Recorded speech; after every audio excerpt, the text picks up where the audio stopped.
got that in Shall we start? We probably have more people join, but we can start. Why don't I start with just a quick introduction to Shastri and then I hand it over to him. Thank you all for being here on this Pongal weekend. Shastri Akela's debut novel, The Sea Elephants, is out in India, published by Penguin, and the US by Macmillan. He is the winner of the 2024 BLR Goldenberg Prize for Fiction and the 2023 Fractured Lit Flash Fiction Contest. It's a mouthful. His short stories have appeared in Guernica, Fairy Tale Review, Masters Review, Draft, and most recently in the Mint Lounge. He holds an MFA in fiction and a PhD in comparative literature from the University of Massachusetts, Amherst. And he was a fiction fellow at the Fine Arts Work Center, the oldest writing colony in the US. Originally from Andhra, he is now professor of creative writing at Michigan State University. So we're always very excited to have a local author, and even though you are not local per se, we still claim you as local because you did spend a good amount of time in Hyderabad. So thank you for being here. I'll also do a quick introduction to Pavan Kumar, and then so Pavan Kumar is a seasoned percussionist, drummer, and a multi-instrumentalist with his own hybrid setup. He specializes in fusing different instruments, including the recently discovered handpan. So I'd love to hear more about that. But Shastri, over to you, and I'd love for you to introduce about it. Thank you for having us over here. I heard about this bookshop from Subhadra, and it's such a beautiful space. So I requested Shilpa that I want to introduce Subhadra because I honestly don't think I would get to be here if Subhadra and I weren't friends for the last 15, 16 years. We both met at Google where we were working, and if not for some gentle and not so gentle peer pressure from her, I would have never quit my job to go do an MFA in creative writing. And that completely changed my life. She's read so many of my stories, including early drafts of The Sea Elephants, and she told me about this bookshop and the picture, my author picture that's there in the book. She's taken the picture, so her thumbprint's there over my life and my work, so it feels like such an honor to be doing this event with her. And she, like me, was in a managerial position at Google, and she quit to pursue her interest in filmmaking. So she and her partner started Chai Productions, and they made some really beautiful wedding films. They took the genre of wedding films and turned it into seriously a work of art with its own music and almost cinematic quality of filmmaking. And I'm very happy to share that they've been working on a screenplay called Ruby Tuesday that is also with Chai Productions, their company, and Amazon Prime is very lucky that they'll get to have that story in a few years from now. So just want to give her a round of applause. Thank you, and I'll pass it on to you. Right. Thank you. First of all, congratulations, because this year is doing so well, and all the reviews that I've read is everyone saying that it's kind of changed their life, and it has changed mine. So congratulations, it's the first kind of commercial queer fiction novel that's been published by any major publication in India, and I'm so glad that it's your book that did it. So thank you for bringing this book into the world. It really needs it. So please, like, clap for him. And yeah, he's my bestest friend. He means a lot to me, and thank you so much for asking me to do this with you. Yeah, so when I read your book, I found it really hard to put it down. And because you kind of create this like magical world, which quickly like I transported into it. And it was so hard, like if I had anything compelling to do outside, I would just refuse to leave that book, so I had to finish it. And I didn't do anything else till I finished that book, and it kind of changed my life. But I'll just not share like serious things, but one of the amusing things was that there is this book that you refer to in The Sea Elephants, which is called The Dravidian Book of Seas and Stargazing, Volume 2. And the title is magical, and I was so convinced that it's a real book. that you used for your research that I was going to ask you to borrow it, like can I borrow it? And then I felt a little fooled, even though I've known you for years. So that's how convincingly you write your stories and how beautifully you write, especially about mythology. So I want to begin by asking you, what is your connection to mythology and why you actually choose it as a medium sometimes? Because I've read a lot of your other works and there are mythical references in, peppered across your works. So why do you prefer mythology sometimes as a medium to tell your stories? Thank you. I think the power of myth is that myth from anywhere, Hindu mythology, Greek mythology, it allows you to enter the story at different points and make it your own. So in some ways, every reader can add their own signature to a work of myth, which allows me to, as a writer, to make it a framing device for the stories I tell. Specifically, my love for myth, so there are two points of entry I want to talk about. One is, as a kid, I think all of us have had this experience where growing up, our grandmothers read it to us or they told us stories. When I've had that experience as well, my mother is here in the audience today. So her mom, my Amama, she would read these stories to me. And I remember when she told me the story of Airavat, when the Samudra Manthan happens and Airavat comes up. And the gods claim him because he's so beautiful. He's got skin like pearl and these 6 blue tusks. And beguiled by his beauty, the gods claim him. And I remember I interrupted her and I said, wait a minute, how can they just take him away? Like, what happens to his family? And she said, sometimes God's ways are, you don't get them immediately. And I remember my response, I was like 6 or 7 years old. So my response was, sometimes gods just behave like brats. And she's like, you cannot say that, that's wrong. And then she said, I'll read to you only under the condition that you don't say rude things like that. So I didn't interrupt her, but that seed got planted in my head. I said, what happened to Airavat's family once he was taken away? And many years later, when I started writing this story, I decided to invent a myth. Saying, okay, there is Airavat's story, but I wanted my own point of entry to the mythology. And that point of entry was the story of what happens to his family.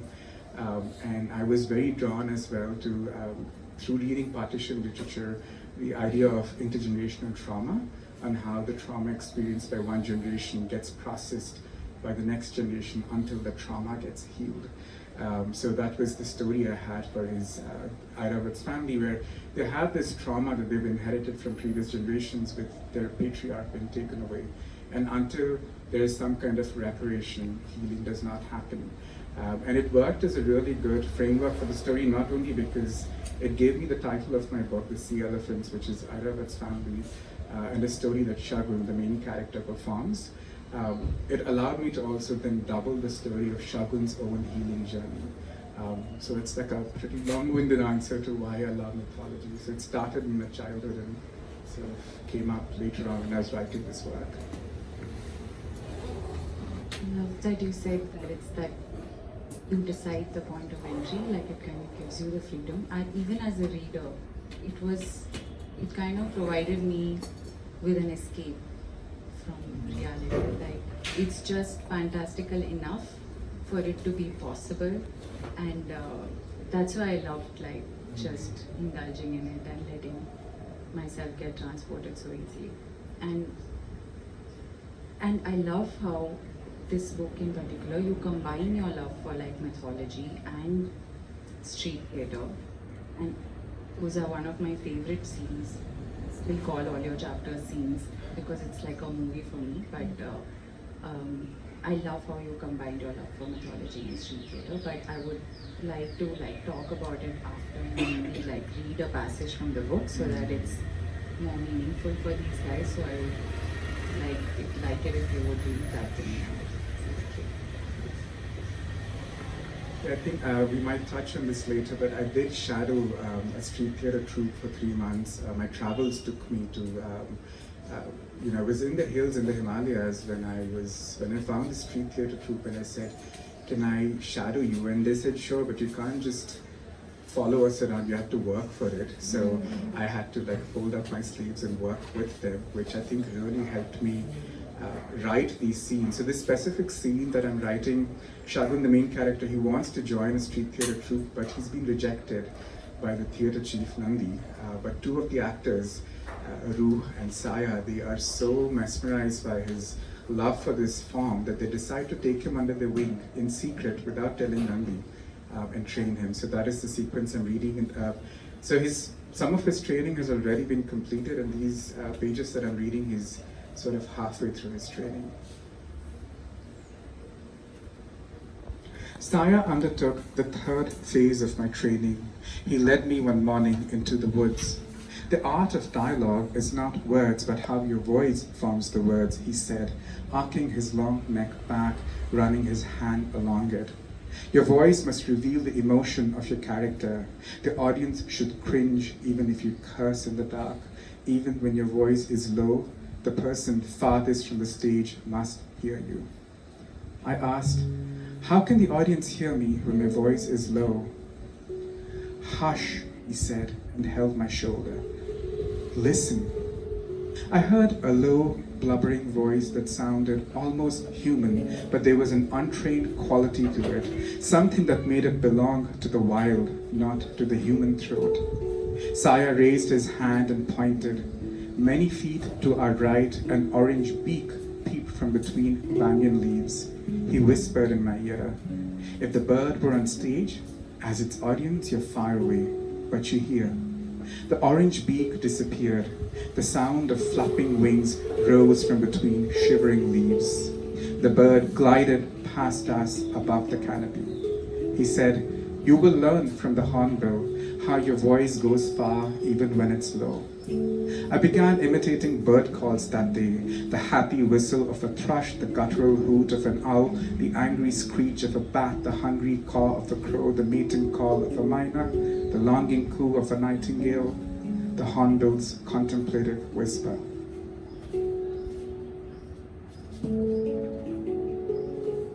Every day he made me a drink of beet juice and honey to keep my voice from croaking. Every night I went to bed with my fingers on my neck, feeling the tremors of the bird calls that now lived in my throat. During one of those practice sessions with Saya in the woods, we heard heavy footsteps crunching the bed of dry leaves. We looked towards the sound to identify its source, and from between the thin branches of a creeper, we perceived the hazy form of Nandi as he made his way towards us.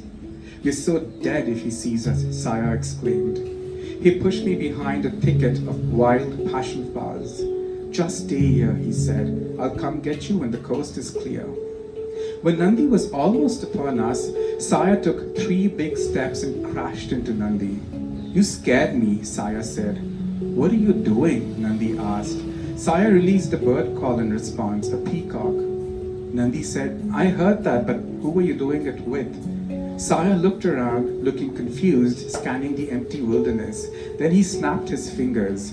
Actually, I was mimicking a peacock and his peahen. Listen. He produced 2 shrill squawks at different registers. Enough with that now, Nandi said, covering his ears.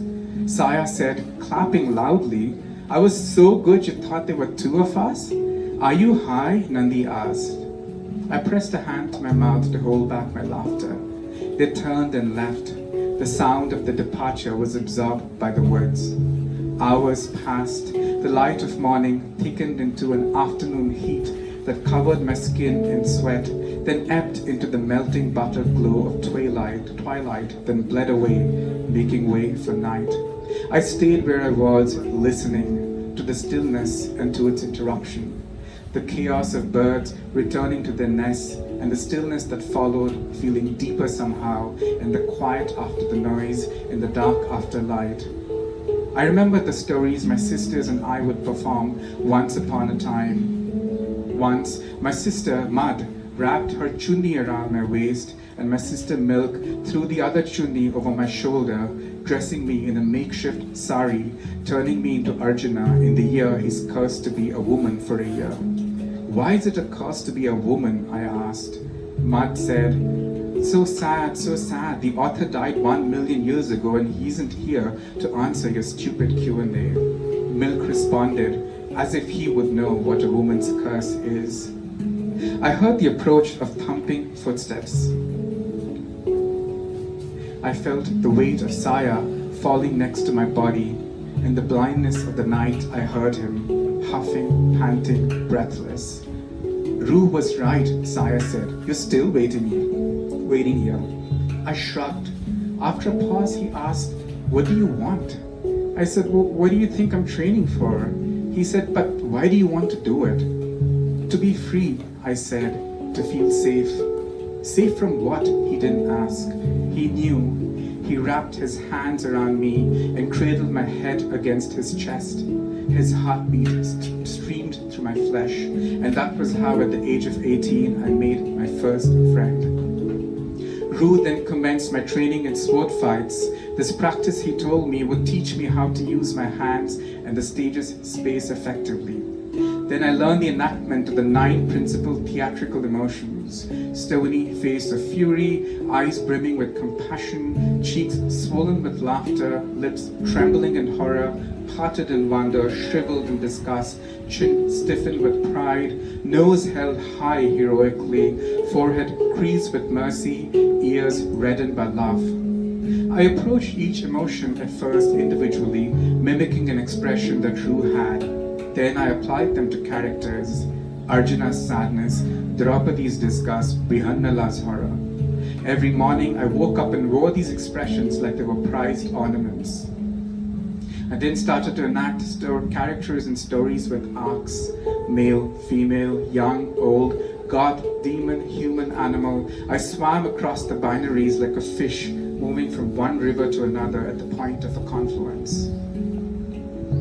Many weeks later, Saya and Rue took me to the tent of the chieftain. It was early August. Nandi sat cross-legged on a jute mat, reading from a palm leaf manuscript. He looked up and regarded us with an unblinking gaze, with not a trace of shock or anger on his face, as though it was perfectly normal for the boy he had dismissed and his 2 seasoned actors to turn up together in his tent. Give me any character I'll perform for you, I said. You're here, Nandi said. I apologized.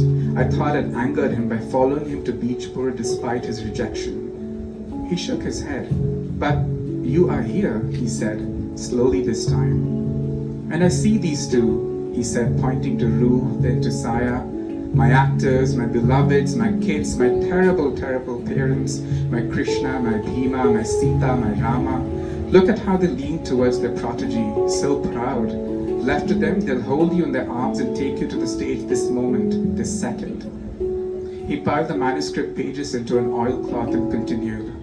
You think an audition will tell me anything about your ability to travel with us, share our beds, our makeups, our masks, cry with us, laugh at us, fight with us, be reduced to your rawest animal self? There is no question of pretense when we live together day in, day out and perform something so intense. Do you think an audition will measure an actor's desire to slog through the worst condition, driven solely by a love for myth? It was growing dark. Nandi lit a kerosene lantern and turned its knob. A flame reared its head. In its light, I held his eyes and found a feeling of kinship. What story do you want for your first performance? He asked. Saya exclaimed, thank goodness I broke my back training your stupid face. Rue shrieked and clapped my back. He answered Nandi's question for me. Why, a sea elephant myth, of course. And slowly it sank in. I was now part of the troupe. Thank you.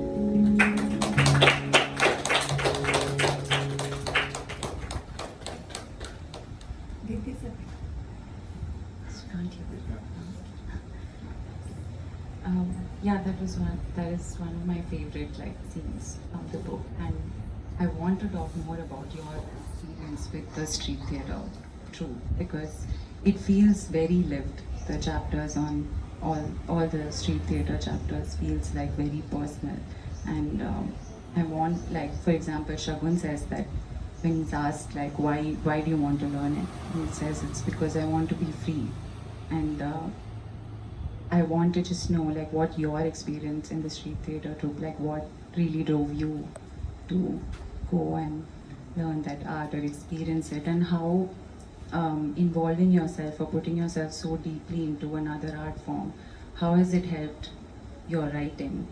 And yeah.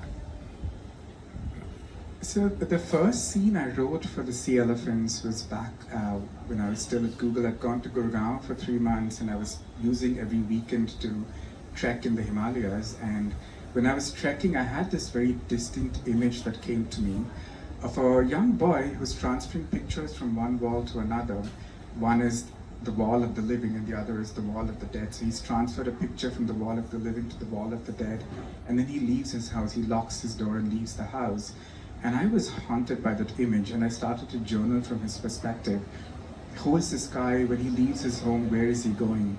And sort of as an answer to that question, on my next Himalayan trek, I was in Uttarkashi, I remember, and I saw this street theatre perform.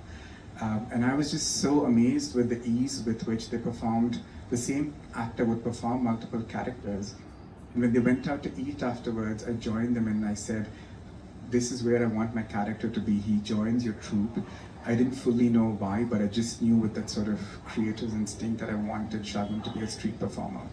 And that's when they said, well, you'll have to earn your keep. And so the way the street theatre worked was they travel from Gangasagar all the way to Gangotri, and they finish a full set of performances along the Ganga, and then they close. So they said, this year our performance cycle is midway through, so join us next year.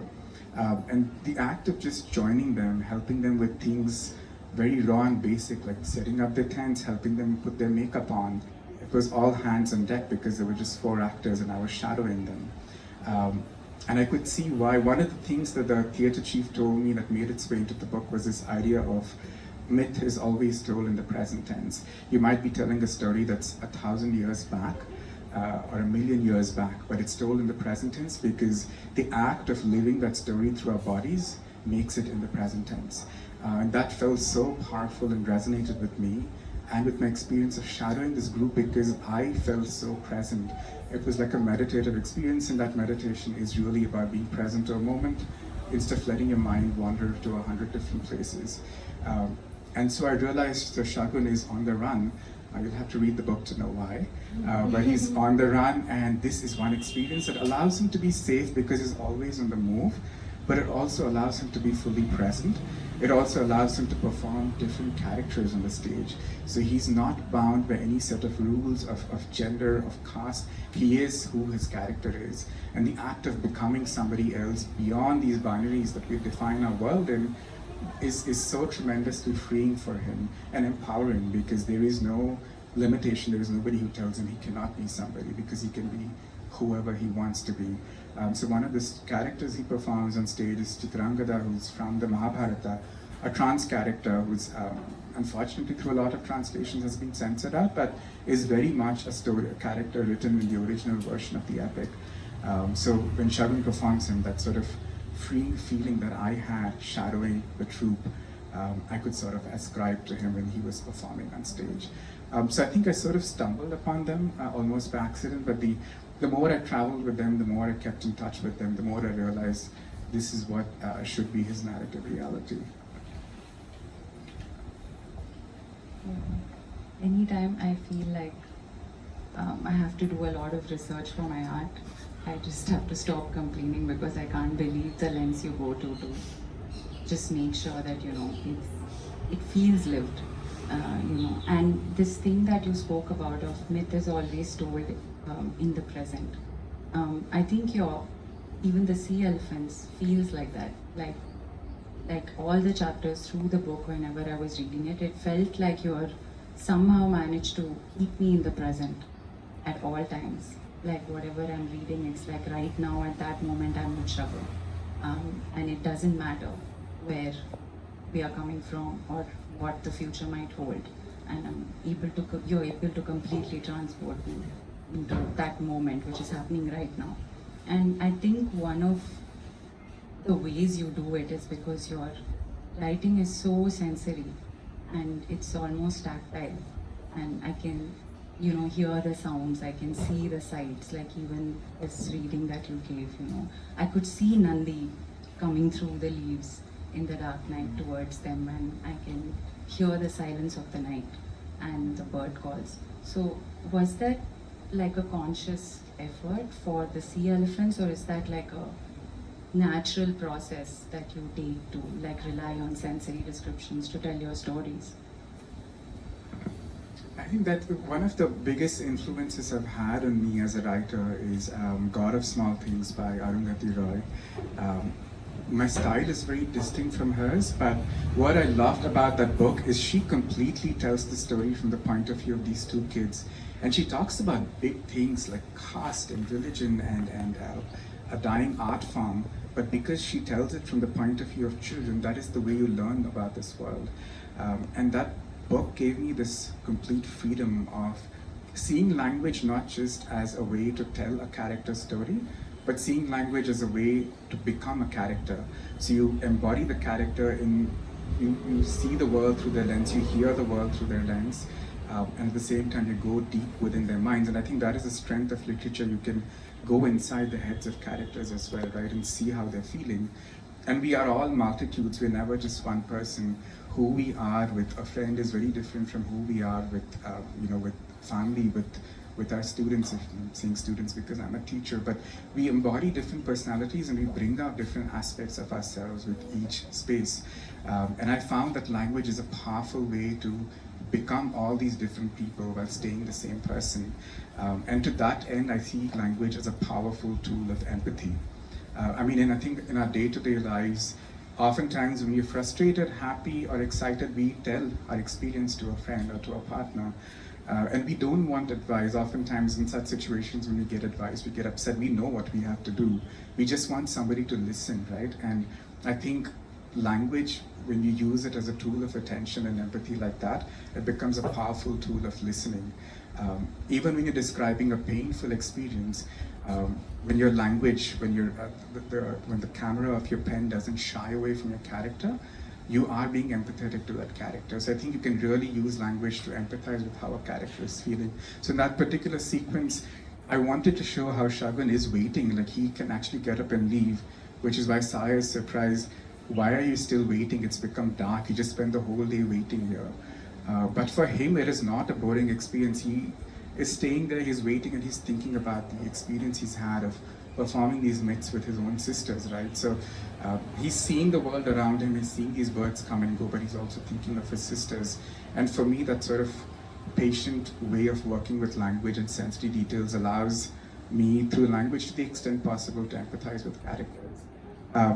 When this lounge fiction piece that I just wrote, there's a line which I talk about how we often judge people when we know about them, but when we know them as individuals, that judgment either goes away or significantly reduces. Because when you know somebody as a person, and then they are a certain way that you don't agree with, whether it's their sexuality or their caste or their religion, if you know them as a person first, that those things become facts. They don't shape how you see the person.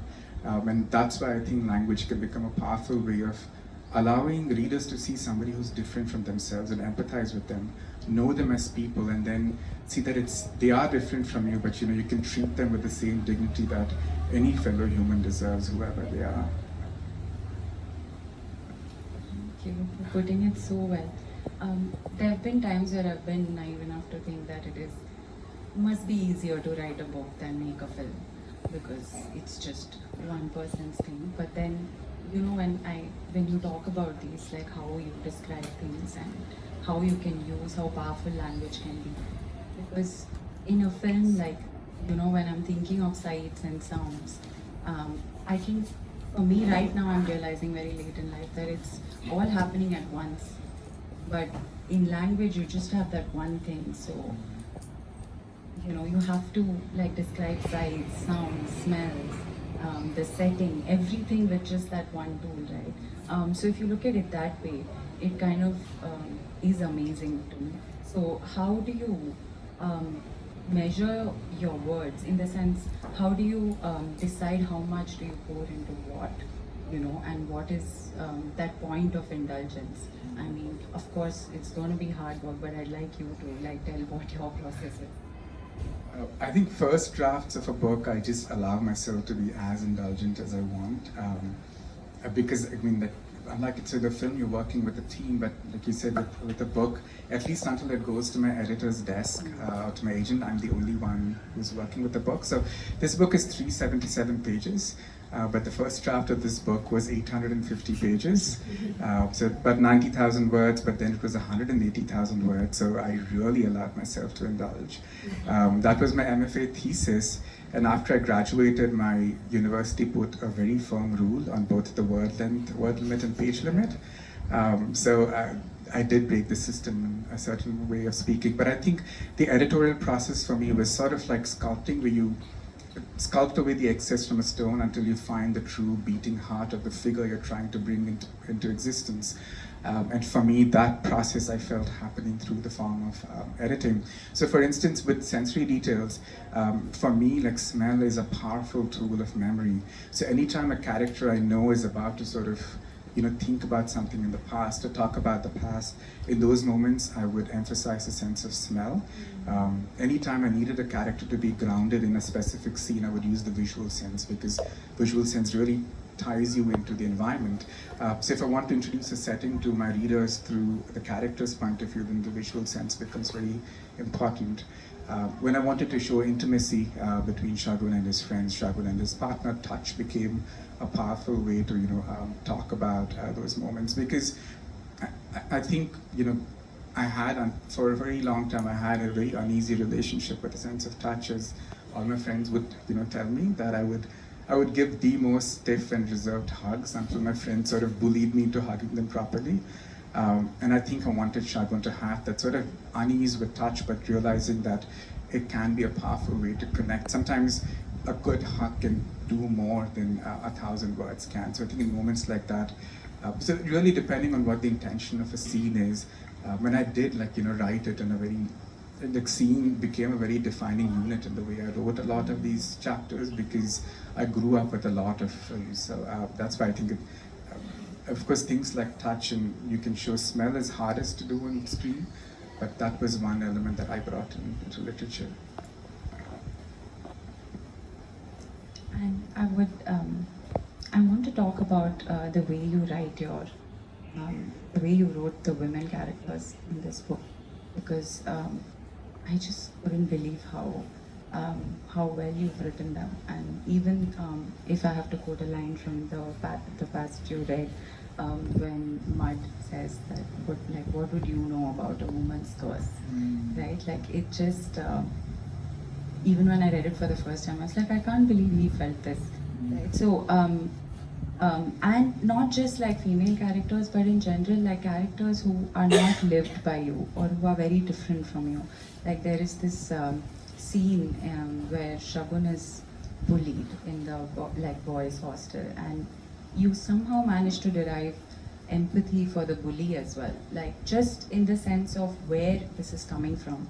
And what is your process to develop that kind of empathy for characters that are extremely different from you in extremely different circumstances and not really lived? Because my favorite characters are Mud and Milk, Shagun's sisters, and I love that that subtle difference, where they are like sisters, and they are like always together, and the perception of the world would be that they are very alike or whatever, but they are so different from each other, like their personalities are so different, and you wrote that so well. So how do you do that? Like, what is your process when you're writing these characters? Thank you. I think with the women characters, and I felt very happy when you said that, having read an early draft, and my editor, both my editors in the US and India, were both women, had a similar observation about things that they liked about the book. And I think, earlier I talked about empathy and listening, and I think if you truly listen when someone is speaking and sharing, you set aside your worldview. For the duration of listening, I truly think it's possible to make an empathetic leap. And empathy, unlike sympathy, is about truly experiencing something which another person in your life has experienced. You almost feel it on a physical, bodily level. It's not just something that filters through your mind and out. And I think I grew up with three very strong women in my life, my mom and both my sisters, who were very articulate about their experiences. They never shied away from saying, they never had this thought that, oh, he's a boy, I shouldn't be telling him what I'm going through. I think in just growing up and being able to listen to them, that practice of listening to them truly allowed me to sort of empathize, and then therefore through that lens of empathy, write my women characters. And the same thing, I think, once, even now, once I grew up, almost all my closest friends are women, including present company. In fact, there is a character in the book called Sue, who's one of the few characters who's very much based on a real life person. And I think just spending time with Sue and being able to listen to her and her perspective on art, on life, on gender just really allowed me to write that character with strength. And I think it's, because the women in my life are so strong, I could create characters with such strength in the book as well.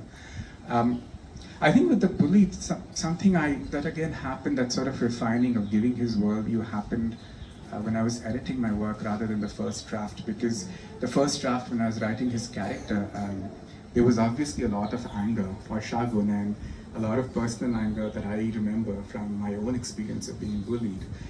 But I think having written it down, I got some distance from that anger. And I wanted to consider, what is the perspective? Why is this bully the way he is? There is a reason. We are all shaped by our own past, by our own pressures of being a certain way. A lot of men who end up becoming bullies are shaped that way because of the pressures they have of performing masculinity in a certain way. Friends who became friends and were bullies before, I realized something about them, that a lot of times they didn't want to do the bullying, but they felt this pressure of performing masculinity, otherwise they would feel emasculated. Of course, that does not excuse what they're doing, but I think it's important to sort of see the perspective, because I think that for any kind of healing and change to happen, the first step is being able to see somebody for who they are and not for the one act that they perform. And I truly think that's how, if any kind of change has to happen, it starts with that one step of seeing somebody as a holistic person, calling out their flaw, but also knowing where the flaw comes from. Yeah, and you have this skill of talking about, I think you spoke about this when we started the session also, that how language can help, like even if you're talking about difficult things or pain, if you use the right language, you can be more sensitive to people and like have more conversations about it, And in your book, I know that you love horror, and we've watched all kinds of painful, horrific things together and talked about it for hours. But also it kind of helps us cope with our own monsters and horrors, right? But what I really like about the Sea Elephants is you're very sensitive to the readers. There were a lot of times through the reading where when I was reading the book, where I had to go to really dark places, but it was always somehow comforting. It was not like, here, take this really horrific thing that you didn't know existed and now you deal with it. It was never that with the Sea Elephants. You always kind of cradle your readers into it, and give them hope. There's always hope, there's always space to process it, to experience the pain, but also be hopeful about it, to come out of it. But do you think it is at all possible to write stories or characters without a certain element of pain, without a certain element of horror in it? Such a great question. So, horror was when I did my PhD in comparative literature, horror was very much a part of the works I researched.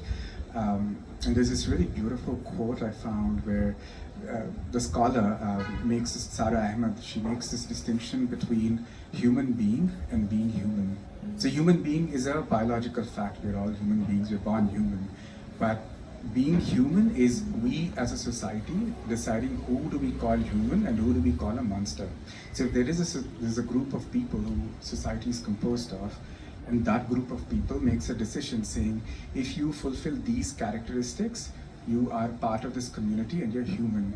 If you don't fulfill these characteristics, you're an outsider, you're a monster. A lot of times we use that word when we call somebody monster. So why do we call them monster? It's because we have a certain societal code of how a person should be. And when the person doesn't fulfill that societal code, we call them a monster. And especially having lived in the US and looked at through the Trump regime and looked at how immigration and migrants have been treated, literally in the most monstrous way, that was something that really stayed with me. And for me, then I said, what if we tell the story from the monster's perspective? And that's where horror really made me, drew me in. And a lot of revisionist history is happening now, right? At one point in time, history was told only from the point of view of the winner. They got to decide who is telling the story of truth. But truth is always like subjective, because who is telling the truth will be a curation of facts that suits their purpose. But when somebody who's lost, somebody who's been subjugated tells the same story from their truth, the facts that have been censored come to the surface. So that is where my interest in monsters came in. It's somebody who's been left on the fringe is finally finding their voice. And that is where my interest in this idea of found family also comes from. Oftentimes we notice that people who are bullied end up becoming isolated because somehow the bullied takes on the shame that the bully imposes on them. But what if the bullied individual, the fringe character, sheds their shame, and they all gang up and form their own community, and then they can have a collective voice. So that is where my interest in, and I think horror films, like a good horror film that's not just relying on jump scare, is that act of these fringe voices coming together to tell a story about somebody who's been subjugated, somebody who's been left on the fringes. And I think for me, when I tell a story like that, hope is important. So Francis Lee, who made this English film, he's from England, he made this film called God's Own Country, which is a beautiful film. I highly recommend watching it if you haven't. So somebody in an interview asked him, it's a queer love story set on a farm, and said, why did you give your film a happy ending? And he said, I think for so long, queer stories have been told with sad endings and tragic endings, and the lovers never get together. But I wanted to tell a story with a happy ending because for me, a queer story with a happy ending is a powerful act of resistance. It's our way of telling the world we can claim our happiness even if you tell us we have no right to exist. So I think happiness is a way of resistance. Joy is a form of resistance, which is where this phrase of queer joy has taken on such a momentum. So I think when those who've been called monsters by the dominant society group together and show their happiness, they're not only happy but show the world their happiness, that you may call us monsters but we are happy, that is an incredible form of resistance. Yeah, and this hope, like, thank you first of all for giving that much hope, because it was tough to read, like some of the pages, but it, like, once I got through them, like the hope, it really helped me like cope with my own like horrors. And definitely, like, starting off the book, I was one person, and when I read the book, I was changed. So I hope like it does that to all your readers. And so in Shagun's life, a lot of this hope comes from the people he's met, like, the support he's gotten, the friendships he makes along the way. How important do you think friendships are in an individual's journey? And like, I would love for you to talk a little about Shagun's perspective also from that perspective. I was just telling my mom over lunch today that I don't know who I would have been if not for my friends. And I very happily gave her credit for it, because I was a bit of a loner, and she would like really push me to go out and make friends. And I think it's one of the best gifts she's given me, is to go out into the world and find my own community. And so my friend circle here, many of whom are here, and the friend circle I made in the US when I was in the MFA program, I call them my found family. And I think it's important to, we were talking about this last night, we have, traditionally there's this pyramid structure where your significant other, your spouse, is at the top of the hierarchy, your biological family comes next, and then everyone else after that, your co-workers and your friends. I really think it's so important to dismantle the structure and make it a circle of community, where your found family is as important as your partner, is as important as your parents, is as important as the people you work with, because there's this constant fluid flow of energy through people's lives. And I think that's, for me, if I had to talk about friendship in one sentence, I would say it's that flow of energy where you open yourself up and decide to be vulnerable to somebody and let some of your energy out and welcome their energy into your own sphere of being. And when that fluid flow of energy happens, it's the most powerful and beautiful experience. At least that's been true of me. And I wanted Shagun to have that experience where he's been shunned, he's been isolated, he's on the run, but he finds people along the way. Saya and Rue, his fellow actors, his partner Mark, his friends, Sue, his friends whom he encounters. Together they sort of see him for who he is. So he feels seen, he feels visible. And I think a true friend, when you open yourself up to a friend, your friendships allow you to feel visible in a way that you don't see yourself. They see sides of yourself that you don't recognize and appreciate, right? All of us who've had good friends know that this is what friends do for us. At the same time, they hold you accountable. If you're doing something really stupid and foolish, they hold you accountable. If you're denying yourself a truth, they hold you accountable. And that is also equally important, right? And I think that's true of our friendship as well. And I think there's this sort of holisticness that happens. So in my second novel that I'm working on, there's a sequence where the main character has a friend date. So he's going out with one of his best friends, and he's already made plans with her. And then his partner wants to go out on a romantic date with him, and he says, "No, I can't do that because I have a friend date." And the partner is completely understands that. So he says, "Okay, fine, go ahead." So I think it would be a much more beautiful world if we sort of dismantle that pyramid and make a circular community. And the books I write is sort of my hopeful push in that direction. Thank you. I think I just have like one more question, which is like, like you were telling me that at your last reading, you were pleasantly surprised at the audience that came to your reading, and the fact that young, kids who are like 17, 18, 19 have read your book and have made notes and are asking you questions, and that was really moving. So I want to ask you what you would tell young writers, especially queer writers,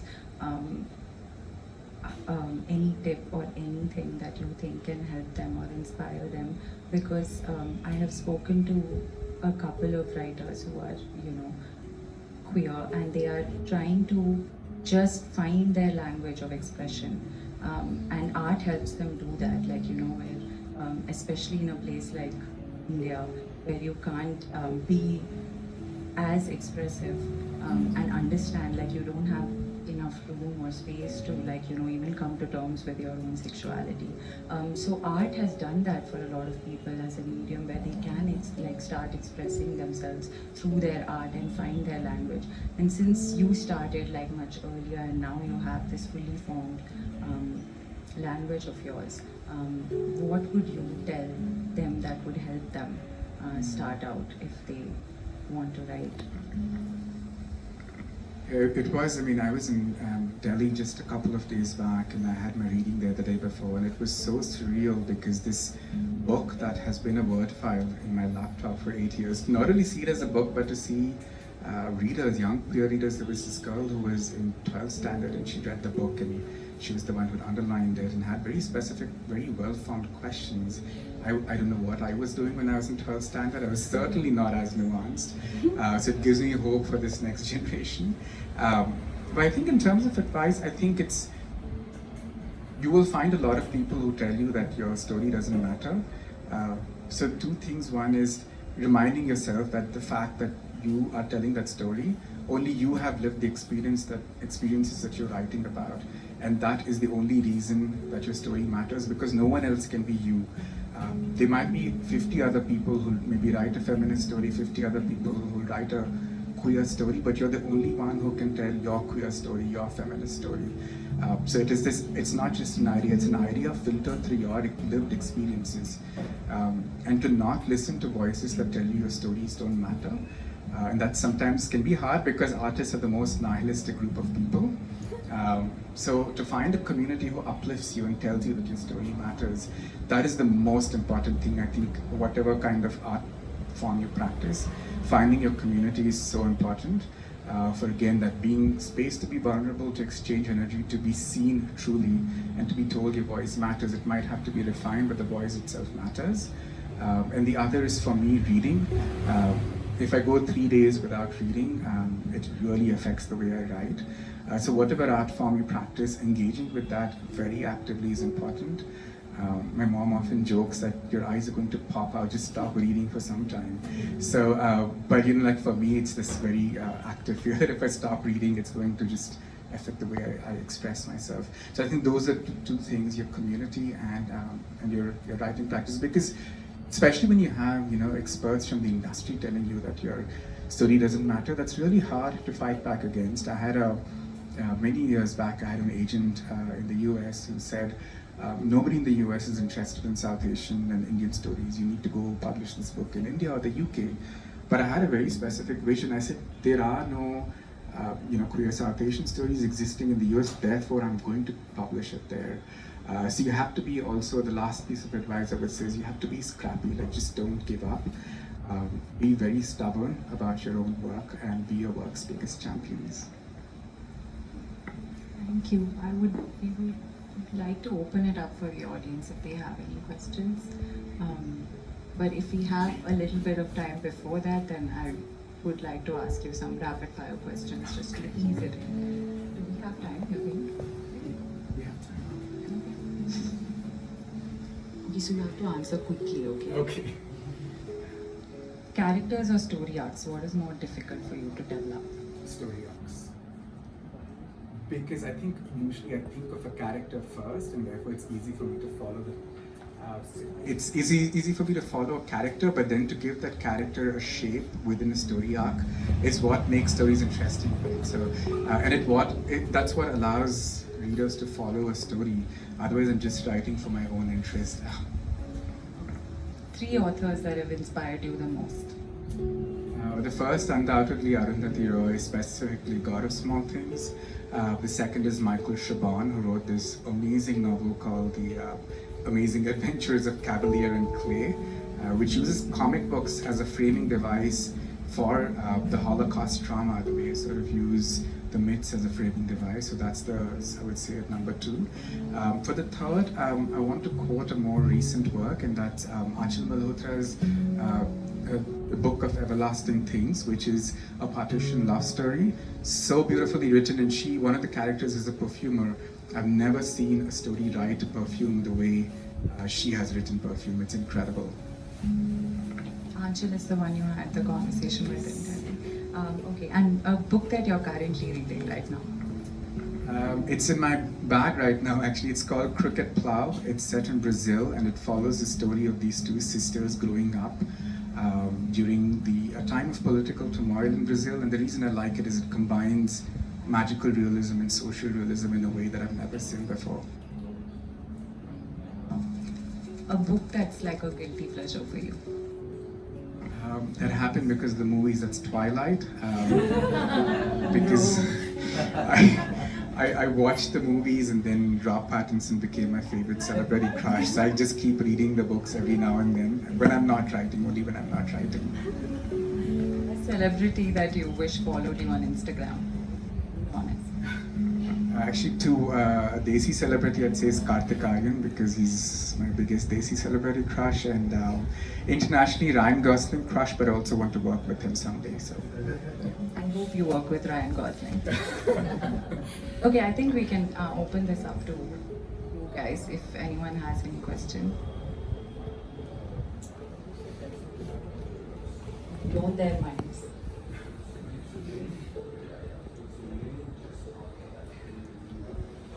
I guess you sort of answered of that question. I was curious about, since you said that reading is sort of what directs your writing, that, when you have guilty pleasures, and I know as well that you have some very suspect taste in horror, so I was wondering if that all filtered into your writing somewhat, or if you limit yourself to only the good bits or the bits that you want to borrow from when you're in the process of writing.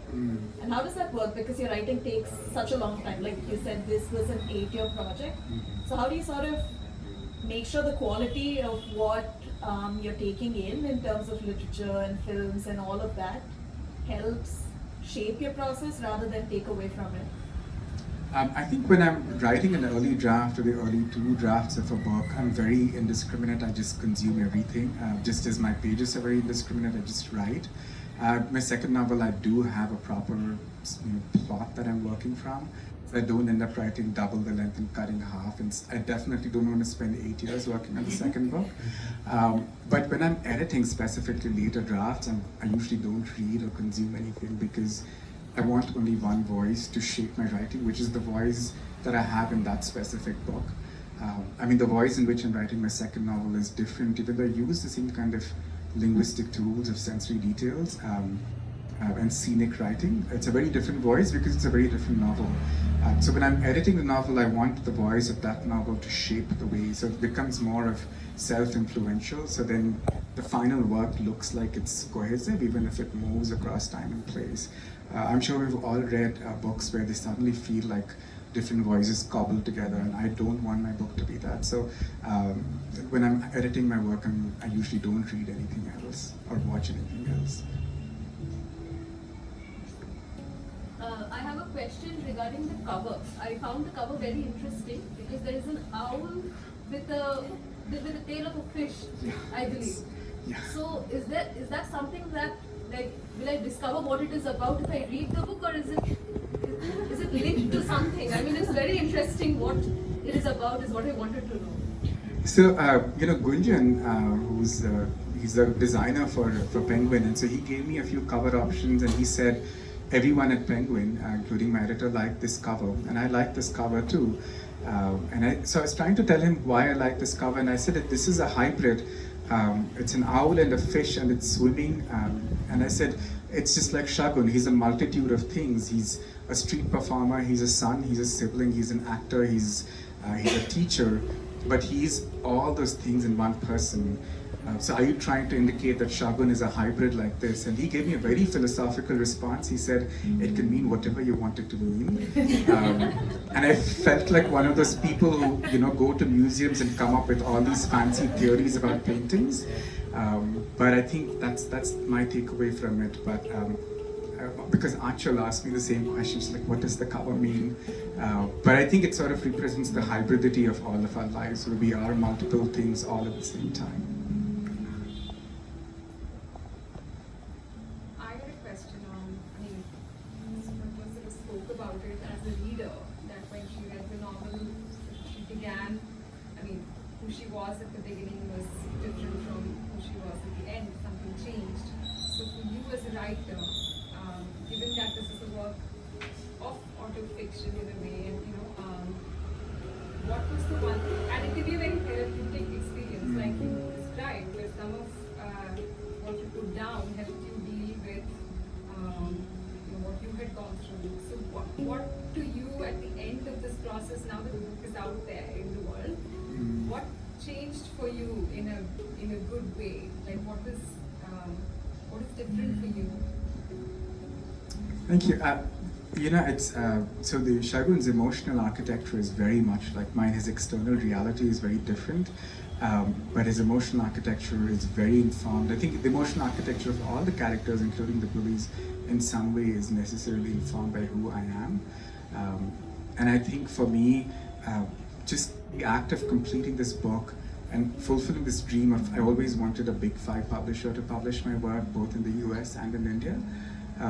I think I used to, when somebody would ask me what I was doing, I would always say I teach, and usually the people around me, my mom and my friends, would be like, he's also a writer and he's writing. I was very hesitant to express that part because it somehow felt pretentious to say that. But I think now I feel a lot more confident. Somehow giving Shagun a happy ending in the end allowed me to sort of fully embrace who I am. And so now when people ask me, I first say I'm a writer and I also teach. So I think that shift is the one that feels most tangible to me.